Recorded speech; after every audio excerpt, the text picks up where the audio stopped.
अरे ओ भैया, क्या हुआ? आप रो क्यों रहे हैं? और आपका नाम क्या है? आप रहते कहाँ हैं? मेरा नाम जग्गा है और मैं उस पहाड़ के पीछे वाले गांव में रहता हूँ। और मैं एक हाथी ढूंढने निकला हूँ, लेकिन मुझे वो हाथी कहीं भी नहीं मिल रहा। अब मैं अपने गांव कैसे लौटूं, आप ही बताइए।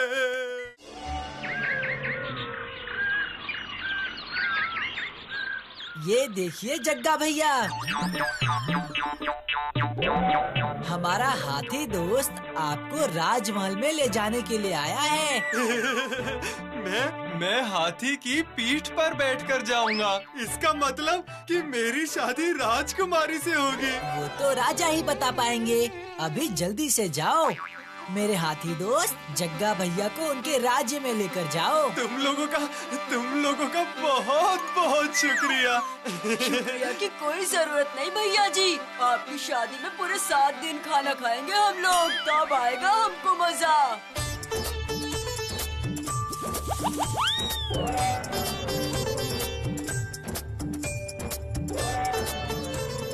टाटा, शादी में बुलाना मत भूलना, समझ गए ना? नहीं, बिल्कुल नहीं भूलूंगा। अच्छा भूतू, क्या तुझे सच में लगता है कि अगर जग्गा भैया हाथी के ऊपर बैठकर जाएंगे तो महाराज अपनी बेटी की शादी जग्गा भैया के साथ करा देंगे? देखा जाएगा। गांव के जिन बदमाश और बुरे लोगों ने जग्गा भैया को बुद्धू बनाया था, वो लोग जरूर चौंक जाएंगे। ये तो तूने बिल्कुल सही कहा। वो देखो चाचा, हमारा जग्गा है ना?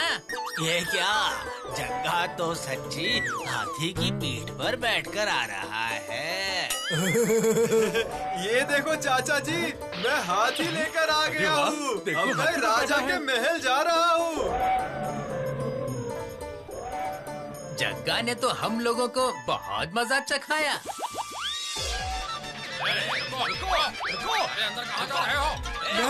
मैं महाराज से मिलने आया हूँ। ये क्या? ये हाथी लेकर घुस आया। रुको, अरे रुको। मैं राजकुमारी से शादी करना चाहता हूँ। ये क्या? तू फिर से आ गया? तेरा साहस तो कमाल का है। क्यों? गांव वालों ने ही तो कहा था कि मैं हाथी की पीठ पर बैठकर आऊंगा तो मेरी शादी राजकुमारी से हो जाएगी। क्या? रुक जाइए महाराज, ओए लड़के, सिर्फ हाथी पर आने से ही तुम्हारी शादी नहीं हो सकती। तुम्हें एक और परीक्षा देनी होगी। उस परीक्षा में सफल हुए तो तभी तुम्हारी शादी होगी। और हाँ, परीक्षा में सफल नहीं हुए तो महाराज को उपहार के तौर में ये हाथी देना होगा और ये गांव छोड़कर जाना होगा। मंत्री जी, ये आप क्या बोल रहे हैं? मैं इस गरीब आदमी से अपनी बेटी की शादी करूंगा? रुकिए महाराज, जरा सोच कर देखिए। हमारे महल में घोड़े तो बहुत सारे हैं, पर एक भी हाथी नहीं है। अगर धोखे से हाथी ले लिया जाए तो? बात तो आप सही कह रहे हैं मंत्री जी, लेकिन अगर उसने परीक्षा पास कर ली तो? ऐसा हो ही नहीं सकता। देखिए कितना बेवकूफ है। हम इसे ऐसा काम देंगे जो ये क्या कोई भी नहीं कर पाएगा।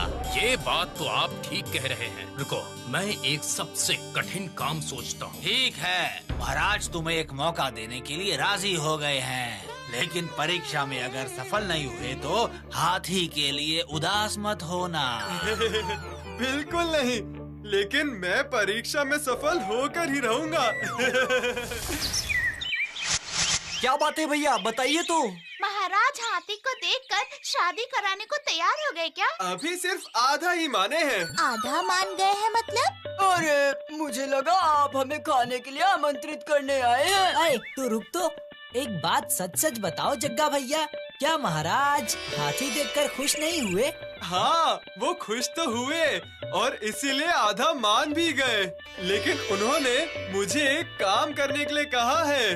अगर मैं वो काम नहीं कर पाया तो वो मेरे साथ राजकुमारी की शादी नहीं करवाएंगे और तो और मेरा हाथी भी वही रख लेंगे। क्या काम करने को कहा है? उन्होंने मुझसे कहा कि महाराज, इसे क्या काम करना होगा आपने सोचा है? सुनो, तुम्हें हमारे राज्य की सीमा पता है? हाँ पता है महाराज।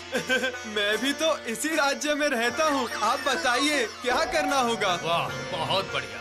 तो फिर सुनो, कल सुबह से पहले तुम्हें हमारे राज्य की सीमा के बराबर चौक से हमारे राज्य की सीमा निर्धारित करनी होगी। इसका मतलब चौक से सीमा को घेरना पड़ेगा तुम्हें।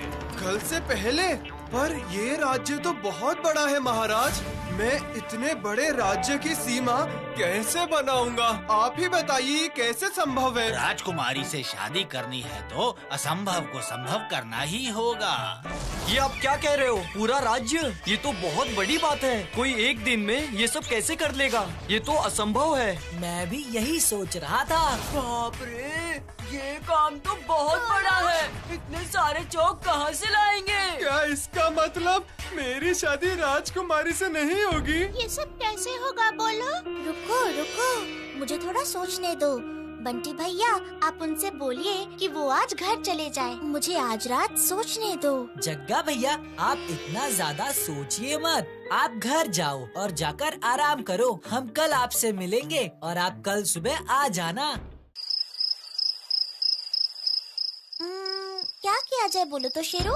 धोखे से तो कर नहीं सकते हैं, पर इससे राजा जी जग्गा भैया की शादी नहीं करेंगे। तो फिर क्या किया जाए? ऐसा क्या किया जाए? क्या किया जाए? तरकीब सूझी।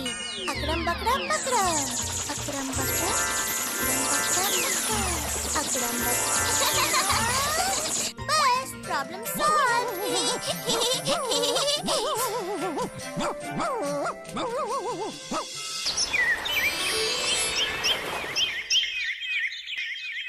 क्या हुआ भूतू?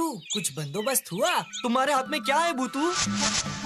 नंदगांव का मैप और चौक। इन सबसे क्या होगा? अरे बताती हूँ। ये जग्गा भैया को दे देना और क्या कहना है वो सुनो। क्या हुआ? तुम्हें जो काम दिया था आज हो जाएगा ना?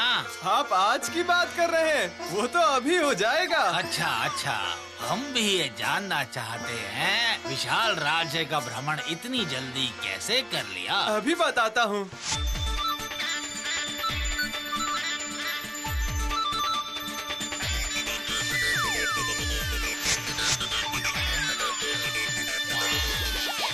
असंभव, ये कैसे हो सकता है? मैंने राज्य की सीमा को निर्धारित करने के लिए कहा था। मैंने भी वही किया है महाराज। आप इस चित्र को अच्छी तरह देखिए। ये कौन सी जगह है?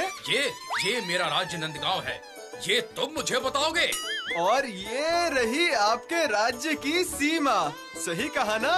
हाँ, मतलब नहीं, ऐसा नहीं है। मैं नहीं मानता। नहीं महाराज, ये बिल्कुल सही कह रहा है। ये सफल हुआ है। हमारे राज्य की सारी सीमाओं पर इसने निशान लगा दिए हैं। मंत्री, तुम जानते हो तुम क्या बोल रहे हो? तुम चाहते हो कि मैं इस गरीब के साथ अपनी बेटी की शादी करवा दूं?